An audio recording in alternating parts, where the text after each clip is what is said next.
नमस्कार साथियों, स्वागत है आपका आज की क्लास में। और मैं हूं AKS जादौन। आज हम डिस्कस करने वाले हैं भारतीय संविधान के भाग 1 को, जो अनुच्छेद 1 से 4 तक है। इसको भाग 1 में ही समाहित किया गया है और जितना भी डिस्कशन रहेगा वो यूपीएससी के न्यू ट्रेंड के अकॉर्डिंग रहेगा। और ये हमारी क्लास 7 है। अगर आप इससे पहले की क्लासें देखना चाहते हैं तो आप हमारे यूट्यूब चैनल पर जाके प्लेलिस्ट में जाइए और वहाँ सारी क्लासेस दे रखी हैं, आप वहाँ से वो क्लासेस देख सकते हैं। एकदम न्यू ट्रेंड पर आधारित, जो भी न्यू ट्रेंड यूपीएससी का अभी हुआ है 2024-25 के जो एग्ज़ाम में पैटर्न फॉलो किया गया है उसके ही अकॉर्डिंग ये क्लास है। तो इसको कौन कौन देख सकता है, किसके लिए लाभदायक है? जो यूपीएससी आईएएस यानी कि सिविल सर्विस एग्ज़ाम की प्रिपरेशन कर रहा है उसके लिए, पीसीएस वालों के लिए, सीडीएस वालों के लिए, एनडी नेशनल डिफेंस एकेडमी वालों के लिए, और लॉ एग्ज़ाम यानी कि क्लैट की जो प्रिपरेशन कर रहे हैं उनके लिए, और यूजीसी नेट देना चाहते हैं, इन सभी के लिए समान रूप से लाभदायक रहेगी। और कोई भी क्वेश्चन या कुछ भी ऐसा बाहर से नहीं ले गया जो कि हमारे कंटेंट से बाहर हो या कोई मनगढ़ंत हो, ऐसा कुछ भी समाहित नहीं किया गया है। तो बहुत ही लाभदायक आपके लिए होने वाली है। स्टार्ट करते हैं। अगर आप हमारी किसी भी प्रकार की कोई भी पीडीएफ डाउनलोड करना चाहते हैं, आप हमारा निःशुल्क पीडीएफ का जो चैनल है, टेलीग्राम चैनल है, आप वो ज्वाइन कर लीजिए। टेलीग्राम ऐप पे जाइए, वहाँ सर्च कीजिए AKS जादौन और आप हमारा टेलीग्राम चैनल ज्वाइन करके वहाँ से सारी पीडीएफ समाहित कर सकते हैं। तो क्लास को हम समय वेस्ट किए बिना स्टार्ट करते हैं। देखो क्लास में क्या हम शामिल करने वाले हैं। पहले भारतीय संविधान के भाग 1 यानी कि भाग 1 में क्या क्या है, अनुच्छेद 1 से लेके 4 तक, ये हमारी बात क्लियर है। तो अनुच्छेद 1 में हम भारत का संघ पढ़ेंगे, अनुच्छेद 2 में नए राज्यों का निर्माण ये पढ़ेंगे, अनुच्छेद 3 में राज्यों का पुनर्गठन होगा, और अनुच्छेद 4 में राज्यों और संघीय क्षेत्रों का पुनर्गठन। और यूपीएससी सिविल सर्विस एग्जाम के और पीसीएस के प्रीवियस ईयर के क्वेश्चन पेपर भी शामिल किए गए हैं। तो आप वहाँ से अपनी तैयारी का एक अनुमान अच्छे से लगा सकते हैं। तो शुरू करते हैं। सबसे पहले भारतीय संविधान के भाग 1 यानी कि अनुच्छेद 1 से 4, हमेशा रट लीजिए, भाग 1 की बात हो रही है, यानी कि अनुच्छेद 1 से 4 तक। भाग 1 का शीर्षक क्या है, क्या कहते हैं भाग 1 को? भाग 1 को कहते हैं संघ और उसका राज्य क्षेत्र। हमेशा याद रखिए, भाग 1 को कहते क्या है, संघ और उसका राज्य क्षेत्र। अनुच्छेदों की संख्या कितनी है भाग 1 में? भाग 1 में 4 अनुच्छेद हैं, अनुच्छेद 1 से लेके अनुच्छेद 4 तक। उसका मुख्य विषय क्या है? देखिए, भाग 1 का नाम है संघ और उसका राज्य क्षेत्र। भाग 1 में 4 अनुच्छेद दे रखे हैं, अनुच्छेद 1 से 4 तक। और मुख्य विषय क्या है? भारत के नाम, राज्यों के संघ की प्रकृति, नए राज्यों का प्रवेश या स्थापना, और राज्यों के क्षेत्रों, सीमाओं या नामों में परिवर्तन। तो ये सारी चीज़ें इसमें दे रखी हैं। आप इसको पीडीएफ डाउनलोड करके भी पढ़ सकते हैं, लेकिन मैं जो समझा रहा हूँ उसको एक अच्छी तरह से समझ लीजिए। देखो, ये क्लास जो है ना, जो दूर दराज गाँव के क्षेत्रों में रहते हैं या जो नॉन मेट्रोपॉलिटन सिटी है, यानी कि जो नॉन मेट्रो सिटी है जहाँ के लोग जैसे दिल्ली नहीं आ पाते हैं, नोएडा नहीं आ पाते हैं, या फिर प्रयागराज नहीं जा पाते हैं, पटना नहीं जा पाते, उन लोगों के लिए ये क्लास बहुत ही जो है सब्जेक्ट ओरिएंटेड है। टाइम वेस्ट किए बिना एक एक चीज़ समझ लीजिए, ठीक है? एक बार दोबारा रिवाइज कर देते हैं। भाग 1 का नाम है संघ और उसका राज्य क्षेत्र। भाग 1 में 4 अनुच्छेद दे रखे हैं, अनुच्छेद 1 से लेकर अनुच्छेद 4 तक। भाग 1 का मुख्य विषय क्या है? भारत के नाम, राज्यों के संघ की प्रकृति, नए राज्यों का प्रवेश या स्थापना, और राज्यों के क्षेत्रों, सीमाओं या नामों में परिवर्तन, ये दे रखा है। भाग 1 को पढ़ लेते हैं। देखो, भाग 1 का क्या नाम है? भारत का संघ। संविधान में अनुच्छेद 1 में कहा गया है कि इंडिया यानी भारत राज्यों का एक संघ है। यहाँ से प्रश्न बन सकता है कि संविधान के किस अनुच्छेद में कहा गया है कि भारत का नाम इंडिया या भारत माना जाएगा? तो ये अनुच्छेद 1 में, यानी कि भारतीय संविधान के भाग 1 के अनुच्छेद 1 में कहा गया है कि हमारे देश का नाम इंडिया यानी भारत राज्यों का एक संघ होगा। क्या होगा? राज्यों का एक संघ। ये यहाँ आप स्टार लगा, जो मैं अंडरलाइन कर रहा हूँ ना, आप इसको नोट्स बना सकते हैं। दूसरा, संविधान के अनुच्छेद 1 में भारत को राज्यों का संघ यानी कि यूनियन ऑफ स्टेट, ये वाला भी आप वर्ड याद रख सकते हैं, यूनियन ऑफ स्टेट। देखो, प्रश्न में पूछा जाता है तो आप इसको अच्छे से दिमाग में बैठा लीजिए कि राज्यों का संघ यानी कि यूनियन ऑफ स्टेट की बात हो रही है, के रूप में वर्णित किया गया है, जिसका अर्थ है कि भारत एक संघीय राज्य है। भारत एक संघीय राज्य है जहां विभिन्न राज्य केंद्र सरकार के साथ मिलकर काम करते हैं। ठीक है, यानी कि केंद्र अलग है, राज्य अलग है, लेकिन दोनों की सरकारें मिलके आपस में कार्य करते हैं। जैसे कि केंद्र जो होता है उसमें प्रधानमंत्री होते हैं, राज्य जो होता है उसमें मुख्यमंत्री होते हैं। प्रधानमंत्री मुख्यमंत्री एक दूसरे के समन्वय यानी कि एक साथ मिलकर कार्य करते हैं। ठीक है, अनुच्छेद 1 की कुछ बातें। भारत के राज्य क्षेत्र में राज्यों के राज्य क्षेत्र ये शामिल हैं। प्रथम अनुसूची में उल्लेखित संघ राज्य क्षेत्र तथा ऐसे अन्य राज्य क्षेत्र जो अर्जित किए जाए समाविष्ट होंगे। यानी कि अर्जित किए जाने का मतलब जो जीता जाए, अगर कहीं कोई भी राज्य जीता जाता है तो उसको भी अनुच्छेद 1 के अकॉर्डिंग उसमें शामिल कर लिया जाएगा, समाविष्ट कर लिया जाएगा। अनुच्छेद 1 क्लियर है। अनुच्छेद 2 की बात करें, अनुच्छेद 2 में नए राज्यों का निर्माण के बारे में बात की गई है। नए राज्यों का निर्माण कैसे? जैसे पहले उत्तर प्रदेश था, उत्तर प्रदेश में थे उत्तरांचल बना और उत्तरांचल का नाम बदल के फिर उत्तराखंड कर दिया गया।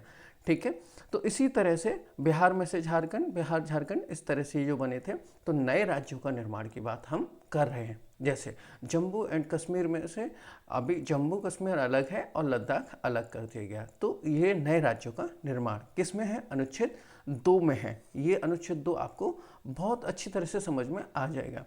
भारतीय संविधान के अनुच्छेद 2 के तहत संसद नए राज्यों को स्थापित कर सकती है।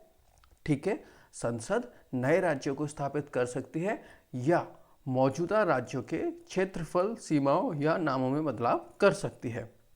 प्रश्न बनेगा, भारत के संविधान के किस अनुच्छेद के अंतर्गत संसद नए राज्यों को स्थापित कर सकती है या मौजूदा राज्यों के क्षेत्रफल, सीमाओं या नामों में बदलाव कर सकती है? तो अनुच्छेद 2। ठीक है, दोनों तैयार हो गए। संसद कानून बनाकर संघ में नए राज्यों को शामिल कर सकती है। अच्छा, नए राज्यों में कौन शामिल कर सकता है? संसद कानून बनाएगी उसके अकॉर्डिंग, या ऐसे नियमों और शर्तों पर स्थापित कर सकती है जिन्हें वह उचित समझे। तो ये सारे बदलाव कौन कर सकता है? यानी कि नए राज्य कौन बना सकता है और स्थापित जो राज्य है उसके क्षेत्रफल, सीमा या नाम में बदलाव कौन कर सकता है? तो संसद कर सकती है। ये प्रश्न हमेशा याद रखना है, कौन बदलाव करेगा? संसद करेगी। ये दोनों आपके क्लियर हो गए। आगे का क्वेश्चन क्या है? अनुच्छेद 2 में संसद किसी राज्य के क्षेत्रफल को घटा या बढ़ा सकते हैं। ये संसद के बारे में थोड़ा पॉइंट दे रखें, आप याद करिए। संसद क्या कर सकती है? किसी राज्य के क्षेत्रफल को घटा या बढ़ा सकती है। दूसरा, संसद राज्य की सीमाओं में परिवर्तन कर सकती है। परिवर्तन उसकी सीमाओं में, जैसे मान लीजिए कि अगर गुजरात की सीमा इस तरह से है, तो यहाँ अगर वो कहे कि हम यहाँ कुछ और नया बनाना चाहते हैं और इतना कुछ अलग करेंगे, तो कर सकते हैं। कौन कर सकता है? तो संसद। ठीक है, कोई राष्ट्रपति या ऑप्शन में दे रखे प्रधानमंत्री या ऑप्शन में दे रखे विपक्ष का नेता तो नहीं। कौन कर सकता है?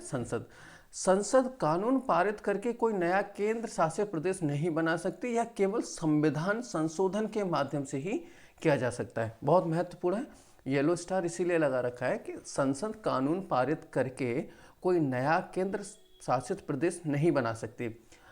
बहुत सारे स्टूडेंट्स ये वाला जो पॉइंट्स है इस पर ढेर हो जाएंगे, उनको समझने में थोड़ा दिक्कत होगा कि कहना क्या चाह रहा है। ऑप्शन में अगर आ जाए, यूपीएससी पूछ ले कि बताइए निम्नलिखित में से कौन सा जो कथन सही है, संसद कानून पारित करके कोई नया केंद्र शासित प्रदेश बना सकती है। दूसरा ऑप्शन देगा, संसद कानून पारित करके कोई नया केंद्र शासित प्रदेश नहीं बना सकती, यह केवल संविधान संशोधन के माध्यम से ही किया जा सकता है। तो अगर उनको, यानी कि किसको, अगर संसद को कोई नया केंद्र शासित प्रदेश बनाना है तो क्या करेगी? पहले संविधान में संशोधन करेगी और उसके बाद वो केंद्र शासित प्रदेश बनाएगी। तो भली बात है, आपको अनुच्छेद 2 क्लियर हो गया है। अनुच्छेद 3 में प्रवेश करते हैं और यहाँ हम बात करेंगे राज्यों का पुनर्गठन। ठीक है, राज्यों का पुनर्गठन किस में है? अनुच्छेद 3 में। क्या बात हो रही है? किसी राज्य के किसी क्षेत्र को अलग करके या दो या अधिक राज्यों या राज्यों के भागों को मिलाकर या किसी क्षेत्र को किसी राज्य के भाग में मिलाकर एक नया राज्य बना सकेगा। कौन बना सकेगा? संसद।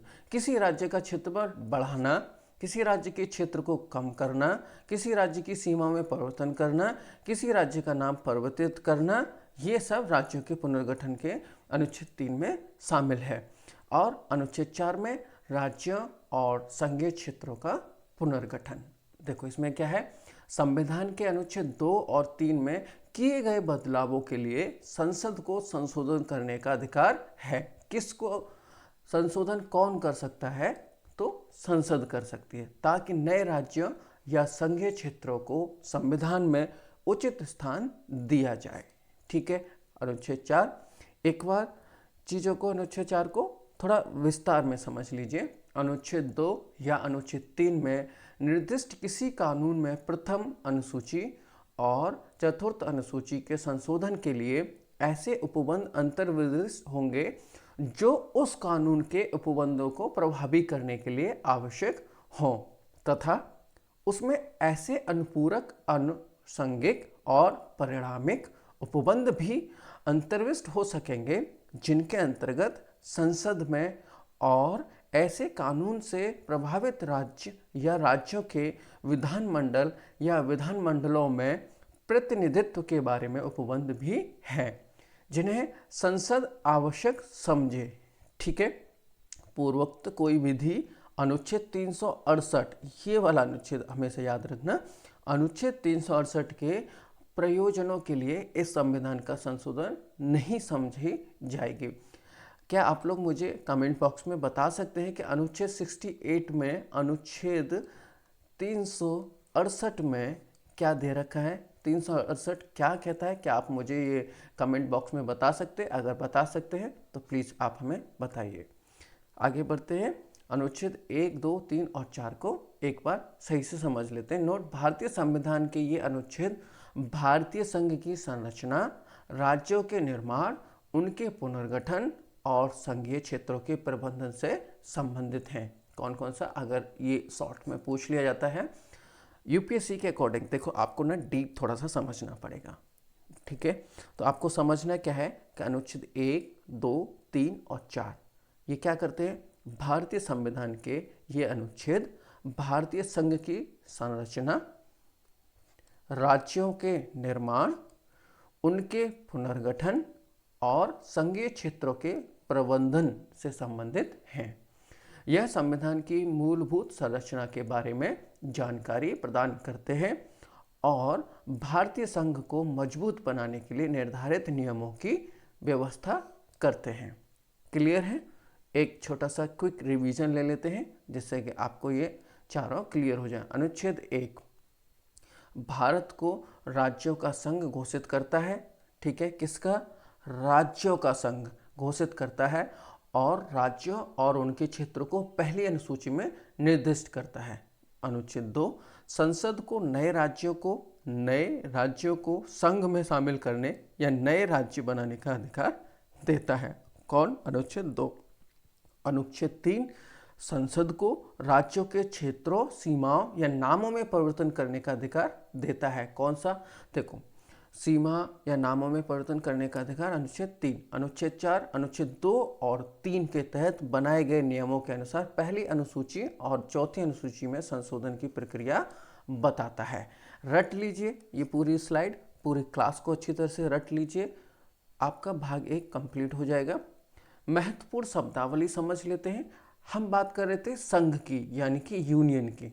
ठीक है, अब इसमें संघ से मतलब क्या है ये समझ लिए। संघ का मतलब है भारतीय संघ, जो भारतीय संविधान के अंतर्गत संघीय सरकार और उसके अधिकार क्षेत्र को दर्शाता है। भारतीय संघ में केंद्र सरकार और राज्य सरकार दोनों शामिल होते हैं, लेकिन संघ का केंद्रीय प्राधिकार अन्य संस्थानों से अधिक होता है। ठीक है, दूसरा समझ लेते हैं, राज्य क्षेत्र यानी कि स्टेट टेरिटरी। राज्य क्षेत्र से मतलब है भारतीय संघ के अंतर्गत वे क्षेत्र जो संविधान के तहत राज्यों के रूप में मान्यता प्राप्त है। राज्य भारत में भौगोलिक और प्रशासनिक इकाइयां हैं जिनका संविधान में स्पष्ट उल्लेख है। क्लियर है? एक और शब्दावली समझ लेते हैं, संघीय क्षेत्र यानी कि यूनियन टेरिटरी। संघीय क्षेत्र में वे क्षेत्र होते हैं जो केंद्र सरकार के सीधे नियंत्रण में होते हैं। इन क्षेत्रों को केंद्र द्वारा प्रशासनित किया जाता है और इनमें सामान्यतः राज्य सरकारें क्या देखो राज्य सरकारें नहीं होती। जैसे उत्तर प्रदेश में राज्य सरकार है, बिहार में राज्य सरकार है, झारखंड में राज्य सरकार है, लेकिन जो केंद्र शासित प्रदेश होते हैं दमन एंड दीव, उसमें कोई राज्य सरकार नहीं है। कुछ संघीय क्षेत्रों में केंद्रीय प्रशासन होता है, जबकि कुछ में केंद्र सरकार द्वारा नियुक्त प्रशासन होता है। जैसे केंद्र सरकार के द्वारा नियुक्त प्रशासन दिल्ली, ठीक है, दिल्ली है। तो दिल्ली भी केंद्र शासित प्रदेश है, लेकिन उसमें केंद्र सरकार के द्वारा नियुक्त प्रशासन होता है। क्लास आपको समझ में आ गई।